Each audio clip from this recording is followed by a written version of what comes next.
Hello and welcome to The Reasons I'm Broke. I'm Daniel. And I'm Kelly. And this is our final podcast of 2013 that you and I are going to do together. Yeah. And it ends with, I guess, number 67 we're on. Oh, wow. We're old.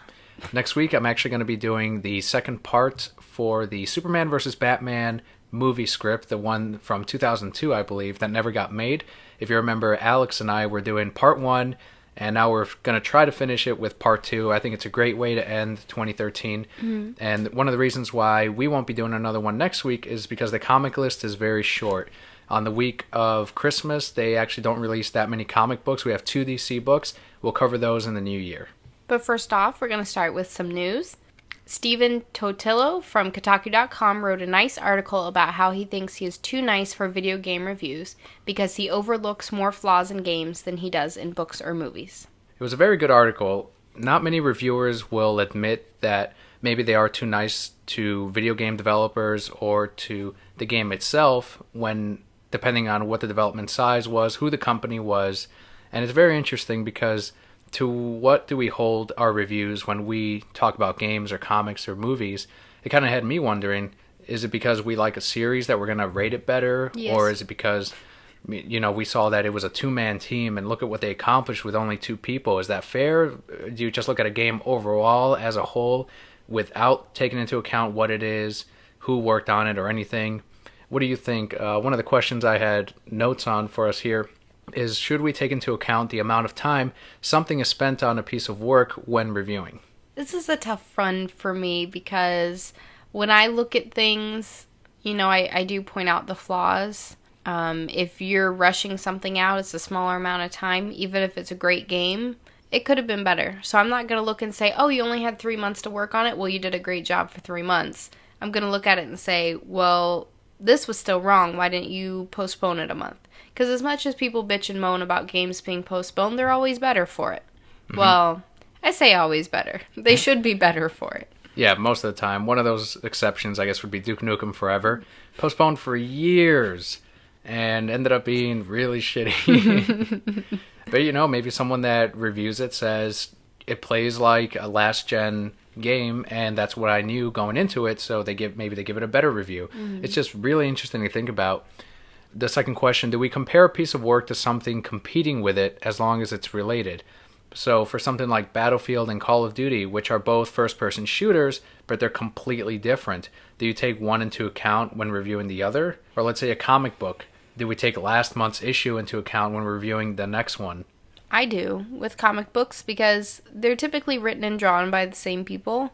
So let's see if it still feels like it's by the same people. You know, if last one was phenomenal, I expect this week to be on par with that. As far as video games, I think other games similar should be taken into account to point out something that worked in one that maybe didn't work in this one. And the final thing here, and it's something we've never really addressed, but how do we gauge whether something is good or bad? So when we look at a comic book or a video game that we talk about or one of the many movies we watch, what do Kelly and Daniel look at when they decide whether or not it's a good movie or game or a story? I look at what I like. For me, when I look at a movie, I like to analyze it. I like to look at the lighting. I like to look at the story, the acting. Okay, Mr. Film Major. I was a film major, it's true. But for a video game, the last thing I look at are the graphics. Mm-hmm. To me, the visuals could be shit, and it could be fun to play. Like, that's all that matters to me. As long as it's fun, great. So a game like next-gen games like Call of Duty, they're saying it looks a lot sharper and better on the PS4 than it does on the PS3. Okay, great. So what? Who cares? And when it comes to the comic books, I think I hold the story above everything. Mm-hmm. So it's the writer's job mainly to carry the book. If it was maybe the 90s where everything was a splash page and it was all about the art, I think it'd be a little bit different. But today I think we value story more, in comics at least, more now than we did in the 90s. Mm-hmm. I agree with that. But I think it boils down to, and that's why I love doing the podcast with you, because we have different things that we value, different things that we pull mm-hmm. from books. So really when anybody reviews anything, it's based off personal preference. You know, some people would, like you, Kingdom Hearts, you're like, oh, it's got shitty controls, so I don't really like it. I'm like, this is the greatest game in the world! And you're like, Kelly, you can't jump anywhere. And I'm like, it's a great game. But that is one of the reasons it's great to have you on this podcast, because we fight each other a little bit. We see things differently. And with any review, that's what you're going to have. It's true. I think at the end of the day, when you're reading a review or you're listening to a podcast where they do review something, really I take it, and I do the same when I watch game trailers. That's where I go to for my video game reviews. When I don't have time to play for a game and I want to see, I wonder how it did, I go to GameTrailers.com, but that's my personal preference. And when I read a review after I've played a game and I disagree, at the end of the day, I think, it's someone's opinion. Maybe their experience based on what they've played in the past or the type of gamer that they are, it's never going to be an exact match to what you like. Mm-hmm. So you see a lot of people like trash certain magazines, for example, for their top 10 video games or comic books or whatever. It's like, you got to realize it's not going to be perfectly to what you think.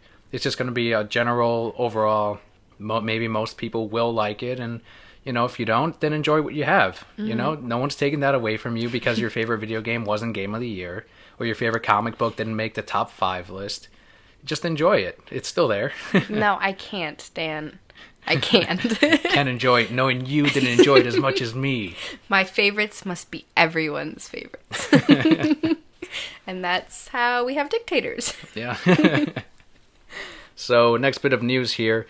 This is actually huge, and I'm glad they finally got on it. Minecraft has arrived to the PlayStation 3 as a $20 downloadable. No word yet on when there will be a physical disc release. Nobody cares about the physical disc.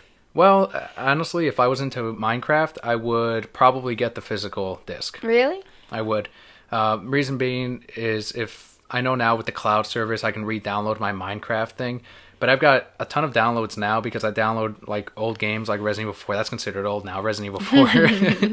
I have a lot of games on download already. I don't want to have like newer ones on there as well and just take up more memory. Plus the disc itself. Something about having something on the shelf that I enjoy. Going through my games like, oh look, I have Call of Duty and I've got Civilization and Dead Space. Dead Space. Yeah. Whereas on my PlayStation 3, I don't really scroll through my downloadable games. I'm just like, I haven't really played this. I'm going to delete this and store it on the cloud, So, but if you really like Minecraft, by all means, download it. It's $20. Don't wait for a physical disc. Just play it now. Next up, we have some brand new Pokemon Bank news. They have announced that Pokemon Bank is releasing on December 27th. As I've said from the beginning, these guys are sneaky bastards. They have said that if your annual Pokemon Bank membership ends and you do not renew, your Pokemon saved on the bank will be erased. Gone forever. Goodbye, Pokemon. You can still withdraw them for a bit of time after your year, but you'll have to renew your Pokemon Bank if you wish to keep all of your Pokemon that you left in the bank. So, this is interesting because it's not like a regular account in which if you don't renew right away, your info will still be there, and then you can just access it again when you renew. They'll straight up your Pokemon will be gone, they'll be deleted.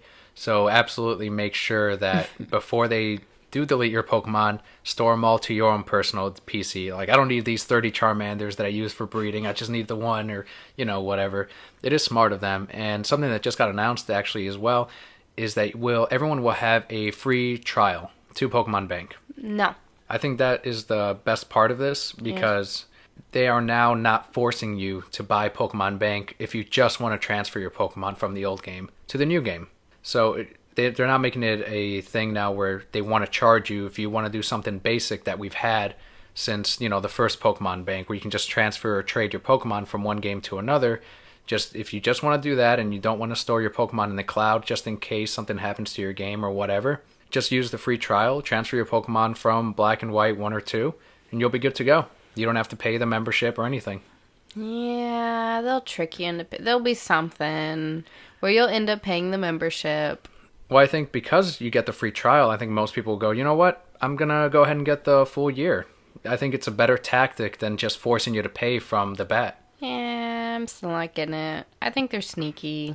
You're not transferring any Pokemon from your old game? No, I just catch them all in this one. I got a Lapras already. Some guy gave it to me. He's like, you're going swimming? Here's this Lapras. Saved my life. Don't really want him. Your old team right now is singing, and it seemed like we were always winning. I didn't really like my old team from Black and White. Remember I restarted and I was like, I'm gonna catch Pokemon the right way. And I'm like, these Pokemon are shitty. These aren't very good. My team now is way better. I got my Pikachu, I got my Lapras, I got Venusaur running around. Gotta switch out those other guys. And the rest. Yeah, I got my Yveltal finally. Caught it. Only using it for fly. I'm using this legendary Pokemon to travel from town to town. I'm not using it in battle. It's lower level than the rest of my Pokemon. My Pokemon are at 67. I caught this thing at 50. How'd you get so far ahead of me? It's actually not as far as you think. I was like, I'm already at the 8th gym. It's pretty quick. It goes really quick. My It's not as long as the other ones. ones. Like 32. 32. Well, they go quick. I'm telling you. Like as you go, I also battle everyone. You have a tendency. No, I've been battling everybody this game. Everything that not everything that pops out of the grass. Cause I'm like, oh, that's ugly, and I'll run away from it. What is that? That's not a Pokemon. Why'd somebody throw this shit at me? What is this? Better run away. It smells bad. I'm going to transfer my Abomasnow and get rid of my Yveltal, and that'll be my Mega for my team. I was going to use Mega Alakazam because of that giant beard. Mm-hmm. But honestly, the Alakazam stats aren't as high as like my Abomasnow from Pokemon White 2. Now, I have an Alakazam too. Do I have it? Yes, we traded. I have an Alakazam. It's going to grow a beard, but it's a lady. I'm kind of conflicted. Yeah, I don't know about that. Does the female Alakazam grow a beard when it goes Mega? Why shouldn't she? She can do anything a man can do. Including grow a beard? Haven't you been reading Gail Simone's books? It's awesome. So there it is, Pokemon Bank. We finally have a release date for sure, December 27th, or we've had one, but now we know what happens if your membership runs out. Your Pokemon are deleted. So I'm assuming you connect it through your 3DS, right? Yeah, through your 3DS and then Wi-Fi. Okay. I want you to, somebody forgets, and when that happens, a thing pops up on your screen, oh, you forgot, and, you see all your Pokemon just poof, poof, poof. Disappear one by one, just to make it worse for you. Yes. Should have paid the $5, motherfucker. That'd be great. Next bit of news. We got a Nintendo Direct on Wednesday. We got some updates for the Wii U and the 3DS for a lot of the spring releases for Nintendo. The first one, we got a brand new video for Yoshi's Island for the 3DS. It will definitely be out in spring, although it's not street dated. So excited. That looked like such a fun game. Yeah, I really liked Yoshi's Island on the N64. There was one on the DS I never got to play, but this one I've already got it pre-ordered, and I really can't wait to play it. Mm-hmm. By then, I'll be done with Pokemon for Pokemon X, or Pokemon Y, I should say, and hopefully I will have beaten Phoenix Wright by then, too. You gotta start playing Phoenix Wright first. I gotta watch. So I can fall asleep. They also announced Hyrule Warriors, which it's a tentative name. Yeah. They haven't officially decided on it, but this will be for the Wii U. It's a Dynasty Warriors type of Zelda game created by Tecmo. This was probably my least favorite of the Nintendo Direct news. Honestly, from the video, it does not look very good. I know it's early footage. It kind of reminded me, what was that free one that came where you shot the bow and arrows? Link's Crossbow Training. Yes, that's what it reminded me of. Yeah, it just looked really... I don't know, it was the combat. It's Dynasty Warriors. You got your basic Dynasty Warriors combat where you just defeat a ton of enemies, but with, I guess, a Zelda theme to it. Mm-hmm. But when you were controlling Link, if you actually view the video on YouTube, it looks very blocky. It's not as smooth as what you would have thought. I don't know, it just doesn't look very good. I honestly don't expect this to be it's not going to be one of the best Dynasty Warriors games at all. Agreed. The Year of Luigi continues with Dr. Luigi releasing on the Wii U on December 31st. This will be a downloadable. Is that like Dr. Mario? It's like Dr. Mario, yep. I don't want either of them doing surgery on me. Just throw pills in you. They're plumbers. They're dirty. Gross.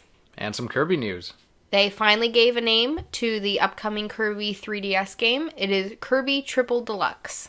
Looks amazing. Reminds me of the N64 Kirby game. I love that game. Crystal Shards?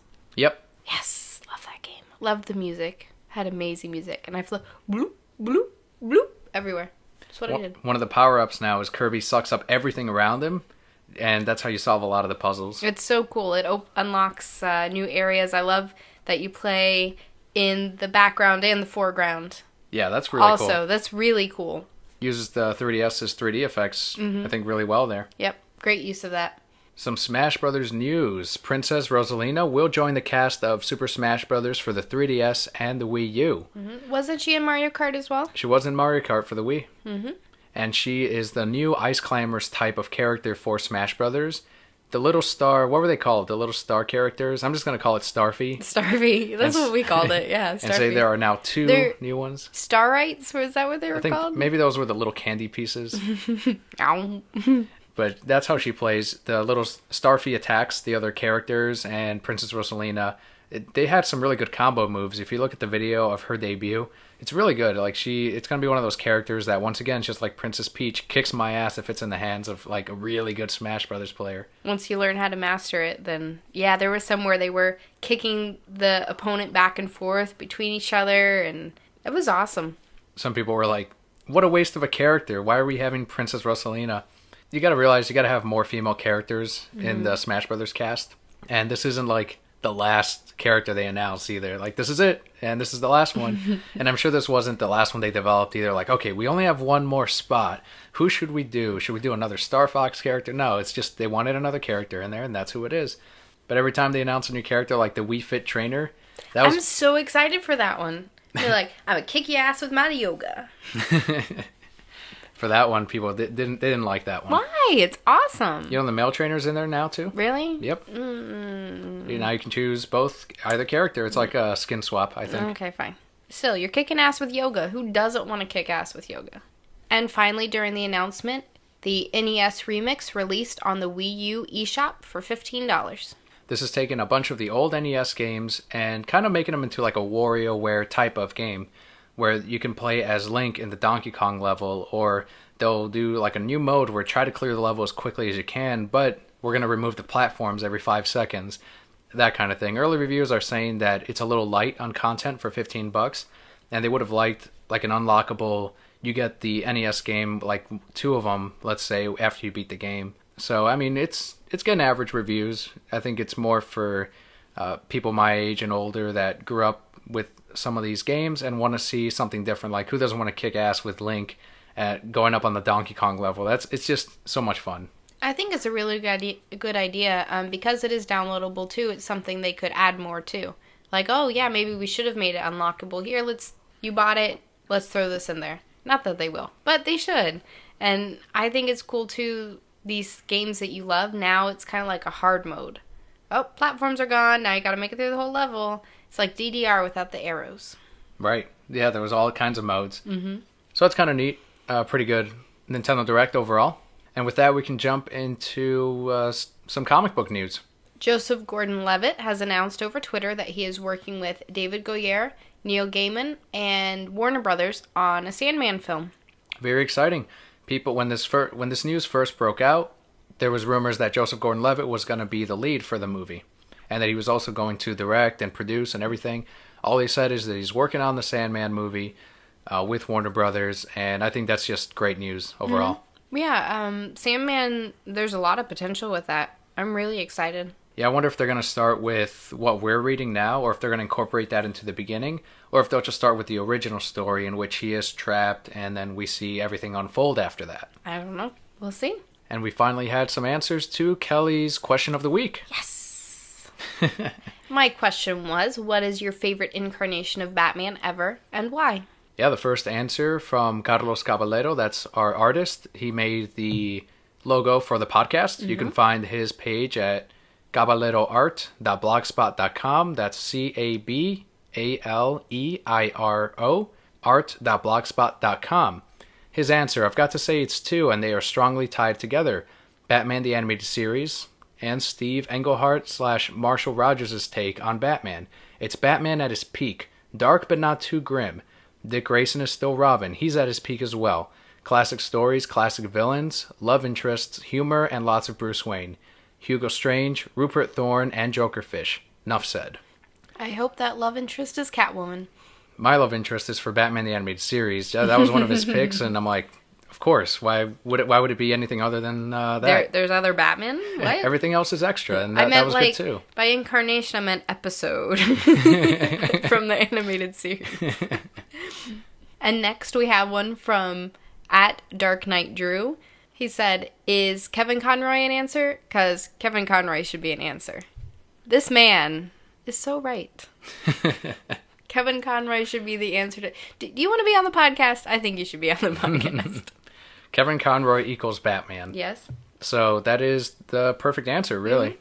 I know no other Batmans but Kevin Conroy. So his favorite incarnation of Batman is the same Batman that appeared in Superman, Batman, Public Enemies, Batman the Animated Series, Batman Beyond. All of those are one Batman.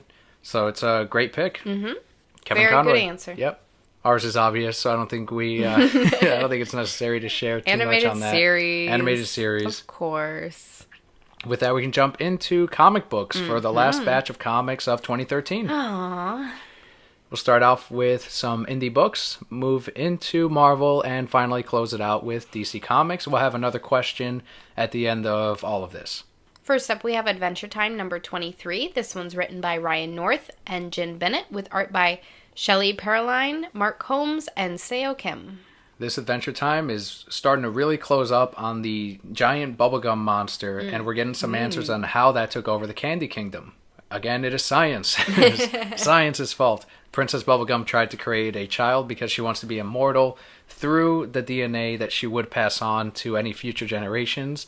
So she tried to create a bubblegum child, and instead it gets out of hand, and she creates a bubblegum monster. I do not blame Bubblegum for doing this.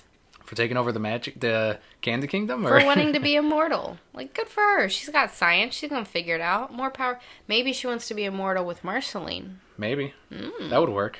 Yeah, good for them. More Marceline and Bubblegum, I guess, bonding in this issue. Yeah, it's all over. Like, they're really hinting. Yeah. There's no doubt in my mind that these two were an item. Yeah, exactly. And the backup story is the return of Fiona and Cake. Mm-hmm. Not as good as the Fiona and Cake series that we had.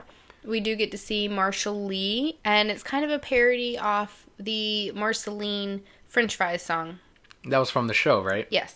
And he's singing about his mom wearing down his Converse. That's pretty much it. So overall, Adventure Time, it was good. I'm really liking the Bubblegum story. Mm-hmm. To back up Fiona and Cake, not so much, but we finally got answers on what exactly was going on here, and they try to save Finn and Jake in this issue. Mm-hmm. I do want to point out, I love the cover that we picked out for this one. It's Jake as a beard for Finn with all these other bearded guys, and there's just a lot of beards.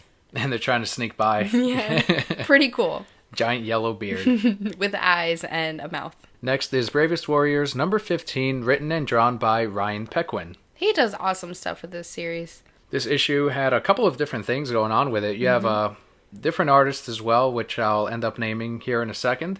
But overall, it was almost like a Legends of the Dark Knight type of issue. Yeah. It had more stories in it than Bravest Warriors normally does. Normally it's like 2 or 3, but this one had quite a bit, and each art style was completely different. The first story was the one by Ryan Pequin. The Childish Things was the name of the story. Second one was called Food Court, written and illustrated by Coleman Engel. And the last one was Danny Divided, written and illustrated by Tessa Stone. I really like this first story. It's a Beth story, and you start out seeing her play with toys when she's a kid. And then we jump to the future, it's time to clean the room, and she finds these same toys.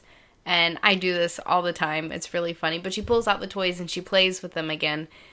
Finally finishes the story that she had been having for 8 years with these characters. And you see her actually put them back up on the shelf rather than throw them away. Yeah. It was a great story. That was probably my favorite one. Yeah, I really like that one. I do the same thing. The second one was a food court story starring mainly Catbug. Catbug! Rebecca! This is Catbug going to pretty much McDonald's, and he's excited because he's getting a new McDonald's Happy Meal toy, and he creates little stories with these. So he's showing Wallow, he's like, oh, look, I got this one. She helped me save the universe one day, and I got this one. He's a badass. And it's adorable. My favorite part is you get to the counter, and he goes, I want a boy's toy or a girl's toy. Either one is fine. Yeah, I like that part too. The last one was with Danny, getting divided into several Dannys, I guess. All his different emotions became a different Danny. Yeah, it reminded me a lot of that Teen Titans episode with Raven. You remember when she was split up? Like, there was rage and there was... Great one. So that's exactly what I was reminded of. But the ending, I think, was my favorite part about it. Because, of course, they forget the worst Danny, which is like a lustful Danny. Who hits on Danny? Danny, put back together, wakes up in bed, like, cuddled by the other Danny. I will say the art style for that story was amazing.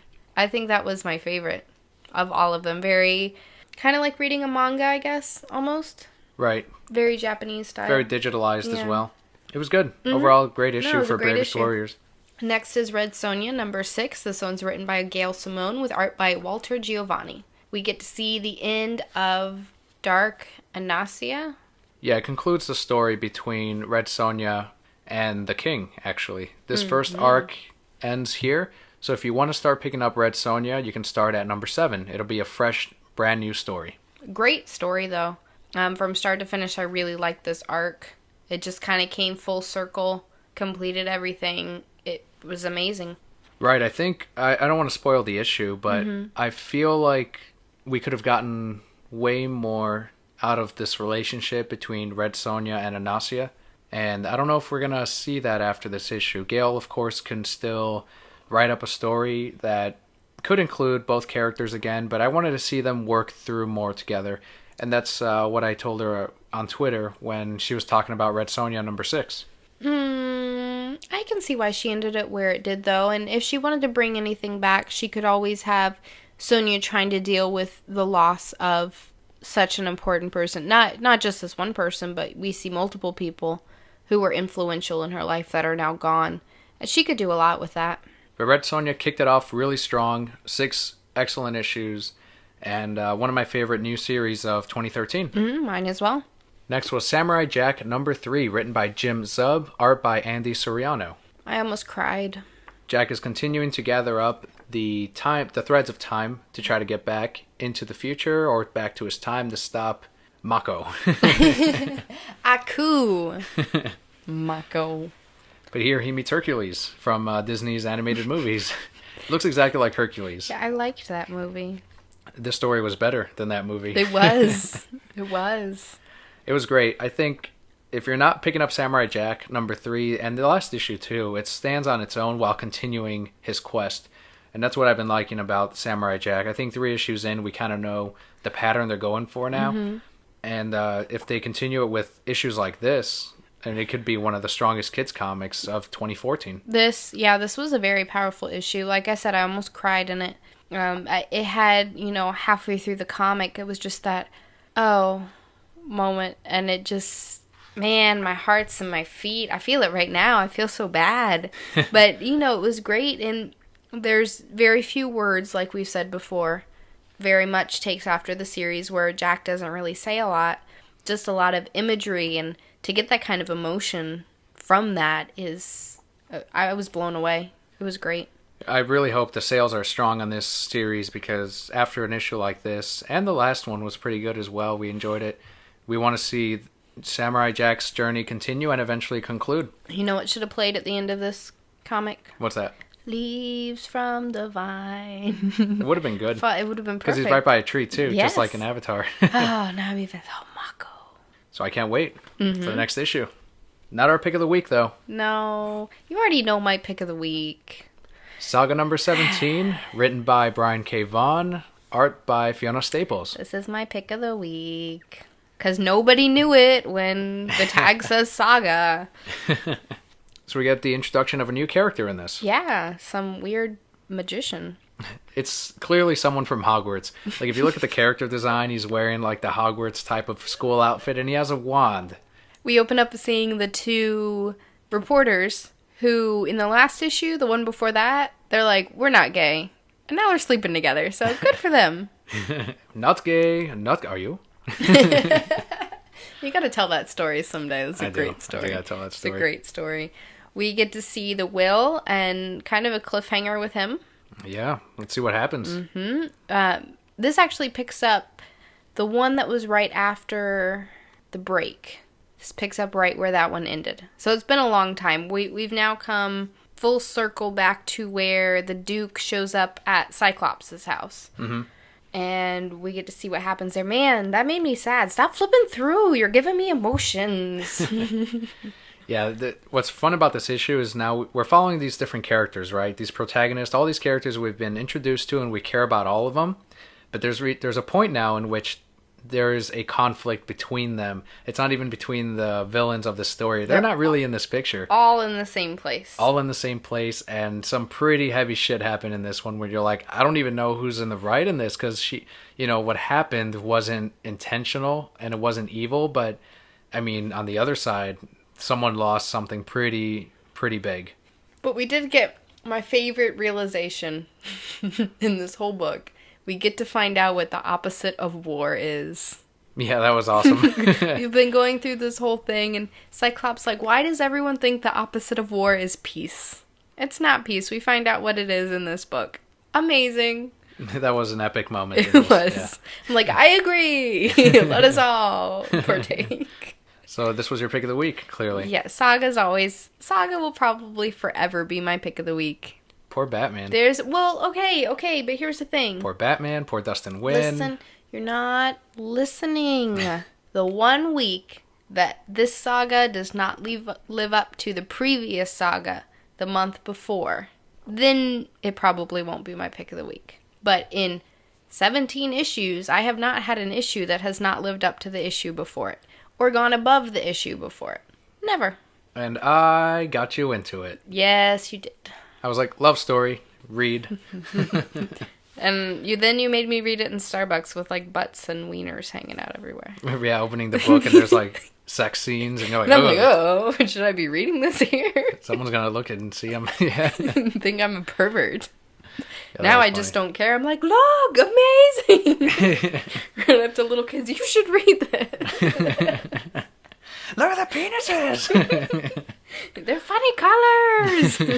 Because they're aliens, let me tell you. That's good. My pick of the week, Teenage Mutant Ninja Turtles number 29, written by Tom Waltz and Kevin Eastman, art by Ross Campbell. This was a good one, too. A lot of emotion in this one. Great cover. The cover that you picked out. New artist. No more Santaloco, who I loved. Yep, but this artist does a really good job as well. Yeah, I think for this type of story, it's a really good pick because it's this artist, he has a more delicate touch to the way he draws the characters and the turtles, and you kind of need this for this because Leonardo is healing, and so are the rest of the turtles, because when one of the family members isn't right, the rest of them aren't either. It's like they need that piece for the rest of them to function. Like most families.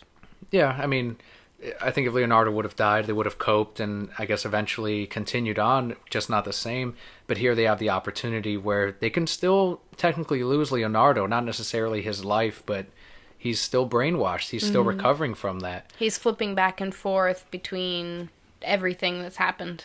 And he, of course, comes into conflict with one of the turtles with the strongest attitude, and that would be Raphael. Oh, Raphael.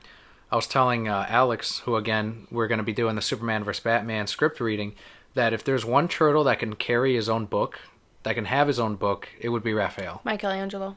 I don't think it'd be Michelangelo. Michelangelo. Raphael, you can tell some really amazing stories. Some of my favorite moments in the Turtles books, even though my favorite turtle is Donatello, is with Raphael, because he is the turtle that will react quickly and doesn't always think everything through, but he still wants to be good, even though he makes some poor decisions. I think it's the most that I personally relate to, because it's like us. It's like humans. Yeah, very true. I agree. He could carry his own book. Michelangelo is still my favorite, though. Yeah. Because he's silly, and I'm very excited. They had a preview, I guess, of the next one. It looks like it's going to be a Michelangelo based, and I think out of all the turtles, he cares the most. I agree. Yeah. He's like a little kid. He's tender inside, and you can't yell at him because he'll get so sad. Yeah, Michelangelo's the turtle that whenever they're fighting, deep down, he's just like, stop fighting, guys. Like, he wants peace among everyone, and you're right, that is the turtle that you can probably hurt the most out of all of them because of that. But we get a great kind of reveal at the end. We get to see probably my favorite villain that we've been introduced to. I think it had a great backstory. I went on and on about that comic. You're talking about Alopex? When it came out.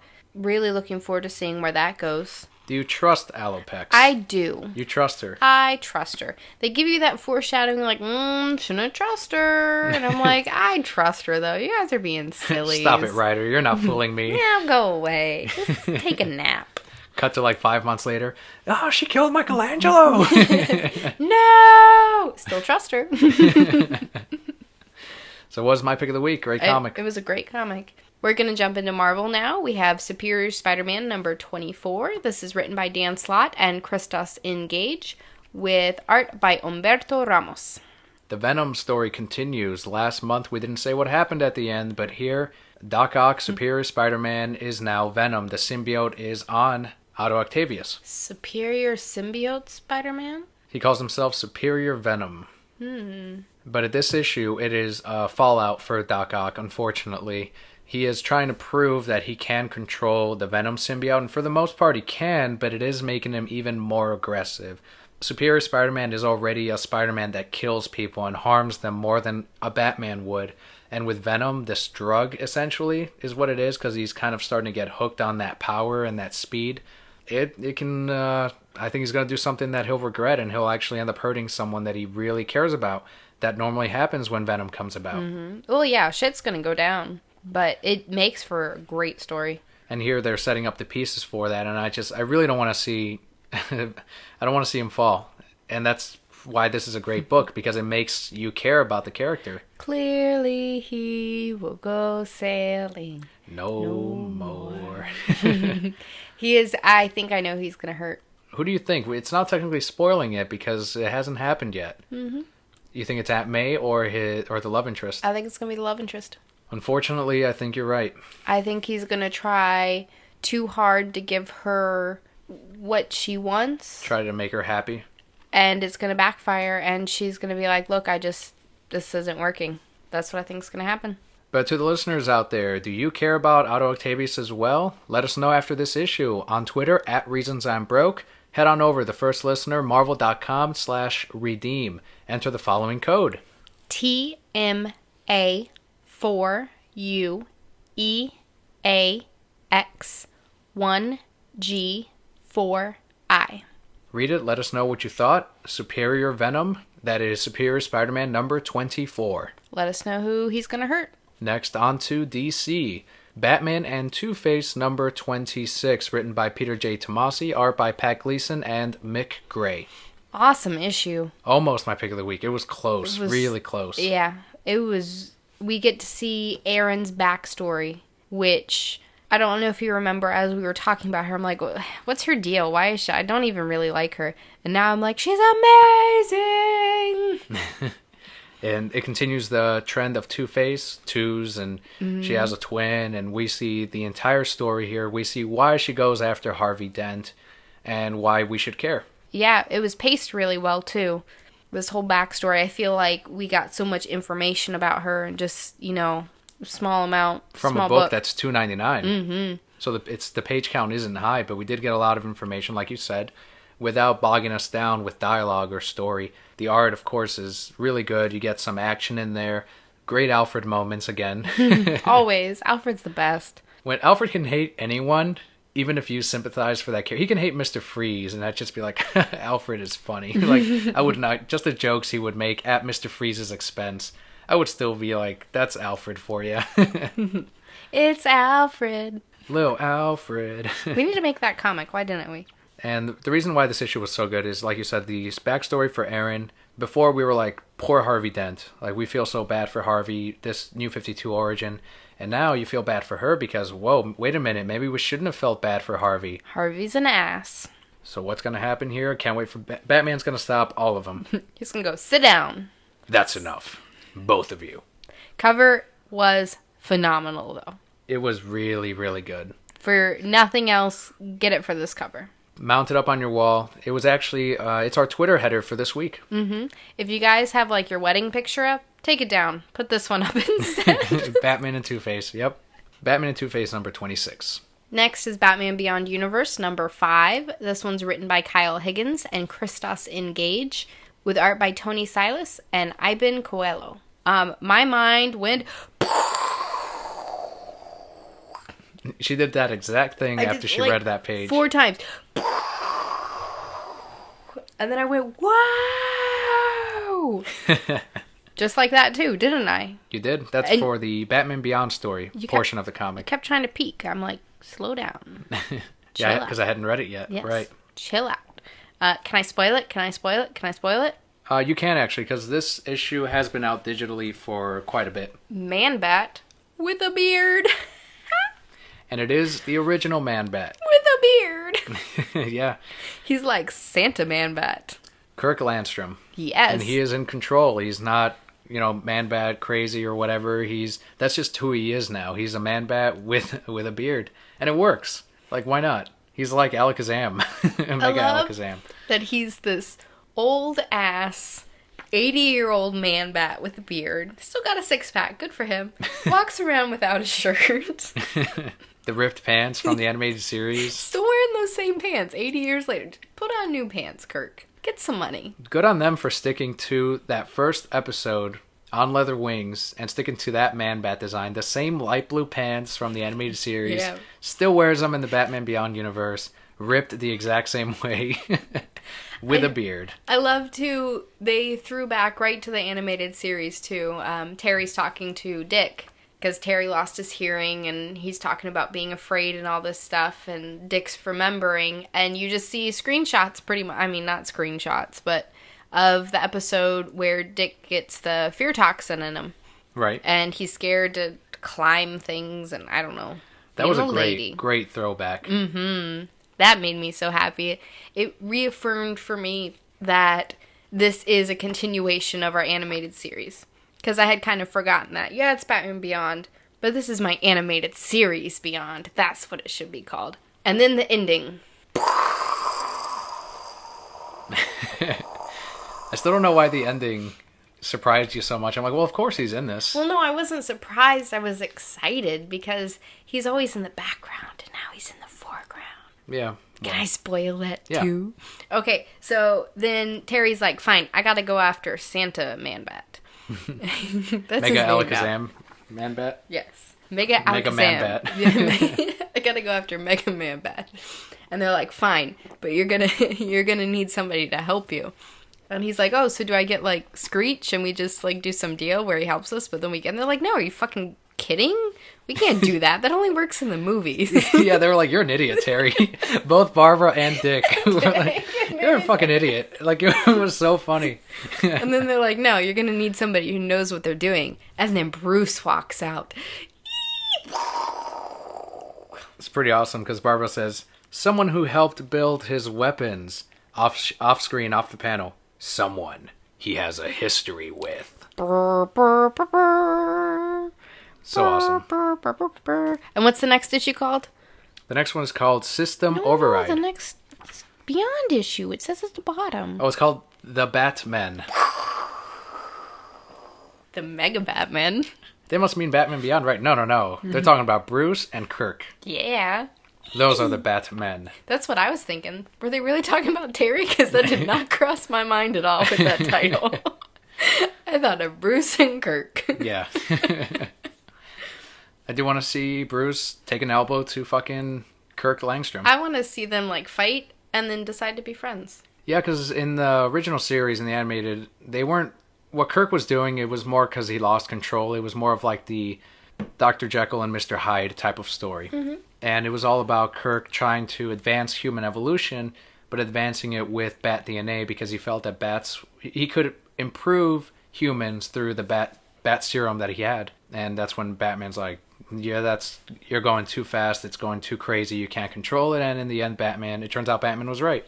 But here he can. I'm seeing Kirk with Man-Bat formula. He's super old and he's super strong. He's smart. Awesome. Maybe he was right. Mega Man-Bat. Yeah. Next story is a Justice League Beyond story within the Batman Beyond universe, number 5. It continues the mini Zod and how they're all worried about him. That Blackhawk, man, he's an asshole. He always was, wasn't he? Yeah. Blackhawk does not trust Zod, and neither does Bruce. Well, good for Bruce. He can do what he wants. Because Bruce doesn't trust anyone. No, of course not. But pretty much the gist of this is all the electronics go funky, all the machine-based Enemies, characters. all Justice League members, all that just start attacking people. And so they think it's Zod's fault. Zod Jr. Yeah, whatever they... Baby yeah. Zod. If you remember in the last issue, Zod was born in the Phantom Zone.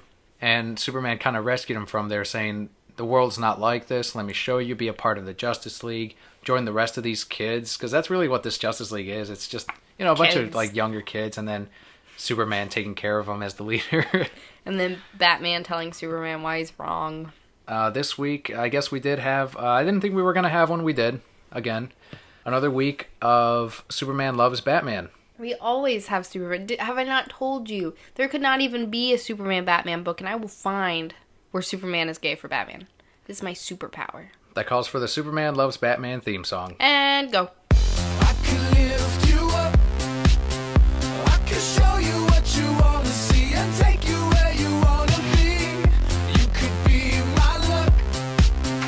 Even if the sky is falling down, I know that we'll be safe and sound. We're safe and sound. So what was the moment in this week? They were having some silly relationship argument. They're like an old married couple. Basically, Superman completely trusts Zod because it's also Kryptonian, so it's part of his people. And Batman says, no, there are enough aliens running around. He pretty much went, well, she was my sorority sister, so she's fine. So they're both arguing. Batman doesn't trust Zod, and he has this moment that I'm just like, really, Batman? Who wrote this? It's not what Batman would say. He's like, kneel before Bob isn't... Because Superman says, Zod is a common name back where I'm from, so it's not a big deal that he's called Zod. And I'm like, that's okay. That's probably true. That's a good point. And Batman says, kneel before Bob doesn't have as good a ring, because Superman had said that it's as common as Bob here is on Earth. I'm like, Batman, don't... Why would you say that? You gotta talk to him like you have to talk to a woman. You have to use woman logic to make him understand. And that's woman logic. That's what you gotta do. I don't know. Superman's logic was pretty sound. I guess I liked his... I agree with Batman. You don't trust Zod? I don't. Well, something's gonna happen with the kid. Something's gonna happen. They would not build him up this much for them to be like, and he was good forever. No, something's gonna happen with the kid. But I agree with Batman in the, I don't care what his fucking name is. He's probably named after this person. He's from the Phantom Zone. He doesn't understand our rules. He probably won't cope too well because he is already, what was he, like 10 years old, maybe older? Yeah. To summarize, what was the Superman Loves Batman moment there? I forget the exact line. There was the exact, read it. So it takes place right after where they're talking about Bob's a common name. Well, Bob is... And Superman says such a woman line because this is what women say. And I quote, if you'd like to discuss this with Terry, he's due here any. And you hear, hey, we're back. And Batman's like, wait out. And he just disappears.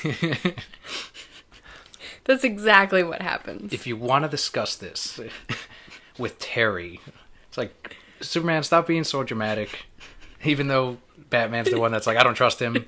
Get him out of the team. That's what Batman does all the time, though. And how often is he right? 100% of the time. All the time. So, Superman, stop being a lady. Is he viewing Zod as their kid also? Yes. Just like he did with Supergirl? Yes. And He's like, oh, we adopted him. Bruce. And that's why he's having him bond with Terry, because Terry's like his older brother now. Zod, meet your father. What? Batman. Batman. I said Batman. I meant father. He says it in such a low whisper because it's Kryptonian, so he can still hear him with the super hearing, yeah. He would do that too. Oh, Superman. Always trying to create a family. Whenever there's like a new something introduced. Would you not? If I was Superman, sure. if I was in love with Batman like Superman is, absolutely. We're going to eventually do a Let's Watch type of thing where we do like a commentary over the Superman Batman movies. They're available on Netflix. We decided it's so easy for everyone to access if you have Netflix and you can watch along with us. But the Supergirl one, it is absolutely a Superman is the mom and Batman is the dad and Supergirl is their kid type of relationship in that movie. It's exactly what it is. And You we need to have do the- that one first. Yeah, that'd be fun. And this is what you have again with Zod, so it's a fun issue because of that again. I still like the first story better. because we're reading into this a little too much. Just enough, Dan. Just enough. Following up, last issue was your pick of the week, the Harley Quinn number 0. Now we have Harley Quinn number 1, written by Amanda Connor and Jimmy Palmiotti, with art by Chad Hardin. I was disappointed. So for this issue, what were you expecting with the Harley Quinn number 1? After a follow-up of, okay, here's the thing, everyone was disappointed because Harley Quinn number 0 had Paul Dini or Bruce Timm, and you had the animated series, and you had fucking Darwin Cook in it. So now we have like an actual story with consistent art, and we're gonna kick off with what's going on with Harley Quinn. So what were we looking forward to with this? I was really looking forward to the. For me, the last issue just felt like Harley. It was funny. It was silly. It was Harley getting into trouble. Harley's a typical 20-something-year-old who's going out and having fun.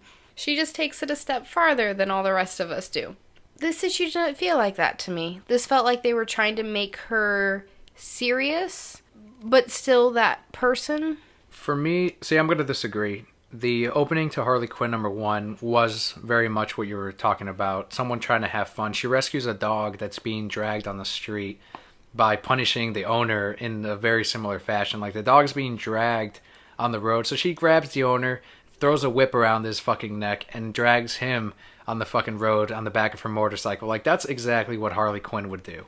I was satisfied just fine, and then the rest of it was more, okay, so let's see what's going on. What's the first problem that we're going to run into?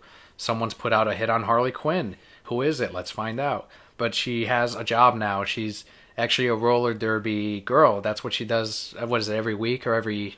Yeah, it's like roller derby by night, and then she's kind of a therapist by day, where she has to be... She puts on makeup to cover her skin and tries to actually be a normal person, I guess. She uses her psychology degree. Mm-hmm. And then she's also the landlord of a house of basically circus freaks. Part of her job is to collect the rent and try to get these people to pay. And I think with someone like Harley Quinn, we've said it before, it's very difficult for her to stand on her own. It's not a character that can hold a comic for too long unless you do it like Paul Dini, in which it is a group of people like Catwoman and Poison Ivy, all these characters, and she, in that sense, was playing the Michelangelo role of the group. Right. And I think if Jimmy and Amanda do something similar with these original characters that she's living with in the building, and they create like a little group of people with Harley Quinn in the middle, I think you can have a very successful book. But it is, again, a number 1 issue. They want to set up the story first and then kind of give us a little bit of fun at the end of it too. I get that and I respect that, but coming off the heels of Saga, you give me a new character and I feel for them in the first 2 panels. For whatever reason. They just write them like that. I didn't really care for any of these characters. I like the little short guy. With the long hair? You just liked him because he had long hair. He had Superman long hair from right after Death of Superman. That's the only reason you liked him. I get that she's nuts, but the talking gopher, that wasn't explained well for me. I don't know. I still bought it. Something else I like too is the whole putting on makeup to have the skin color. I thought that was cool because if you can't undo the continuity of her skin is permanently white because of some story that they made in Suicide Squad, then, we're going to cover that up with fucking makeup. Problem solved. Like, I like that. It's Harley Quinn should be able to run around with her blonde hair whenever she wants and then put on her Harley Quinn makeup, which is still the way I'm going to keep seeing it. It's so weird to me that her skin is permanently bleached, but it's one of those New 52 changes that eventually there'll be another relaunch and, there'll be a new Harley. And I will give it this. It is not Joker's daughter. Oh, God. It is not Catwoman. I expect Harley Quinn's my favorite, and I expected so much more from that. And yeah, it is really hard to do Harley by herself. Number 1 issue. Exactly. We'll pick up the next few, and hopefully it gets better. Final issue of this week is Teen Titans Go #1. It's written by Shawley Fish and Meryl Hagan, with art by Ben Bates and Jorge Corona. You were especially looking forward to this issue because Yes. I think you like the show way more than I do. I love the show. I love the show back when it was regular Teen Titans, because Robin and Starfire are in love. I love the show now because it's so funny. What was that one you laughed? There was one, with Raven's dad. Trigon? Yes, it was amazing. That was good. And he makes an appearance in Yes, this. he does. He still has his little... Really funny, really light. If you're not following Teen Titans, then go follow them now. I think what I like best about this issue, too, is, yeah, it's very light for kids and everything. If you're a fan of the show, you're going to like this comic book. But there are also little references, too, for the DC readers, the ones that read comics every week. They're playing at a mini golf course, and you see Starro in the background, so you really have to pay attention to the courses to catch all the references.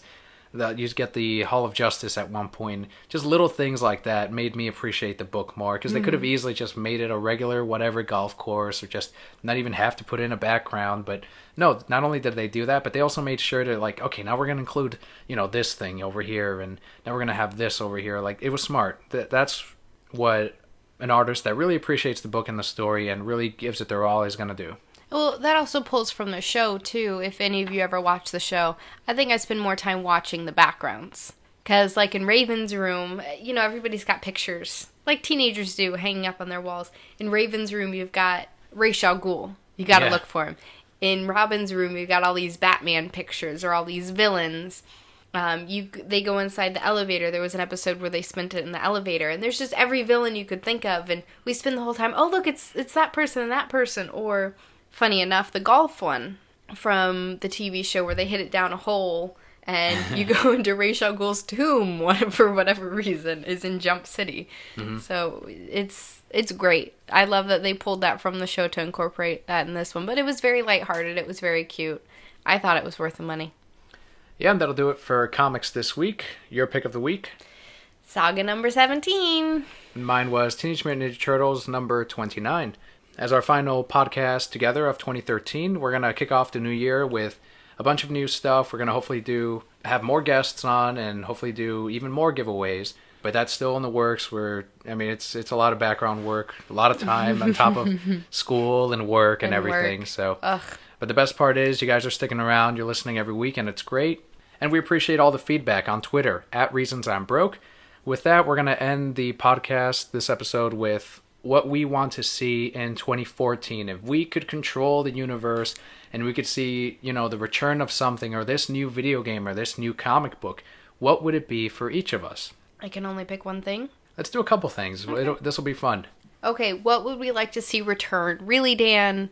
Because they don't know the answer to that. In 2014? Yes. Batman the Animated Series Season 5? Of course. No, Season 4. There was a Season 4? Yes. I would love to. It's never going to happen. I would love to see that return, even for an episode, even for a movie. Like a special? Yeah. Make a special. Get all the old voices back before they die. Sorry, but do one great big episode. I would cry. Bruce Timm, Alan Burnett, Paul Dini. I would cry. Arlene Sorkin. Yeah. Mm-hmm. Tara Strong as Batgirl. Not as Harley. No. Yeah, the last time we got something like that was Arkham Asylum. Mm-hmm. I think that's when we had more of the original voices in one place than since the animated series. Yep. For me, if one of the things that I would want to see announced would be a new Star Fox game. I'm big on the Star Fox series. As shitty as some of the games have been, I've still beaten them and I've played them. And I want to see... We've seen Star Fox 64 get re-released, which is my favorite Star Fox game, on the 3DS.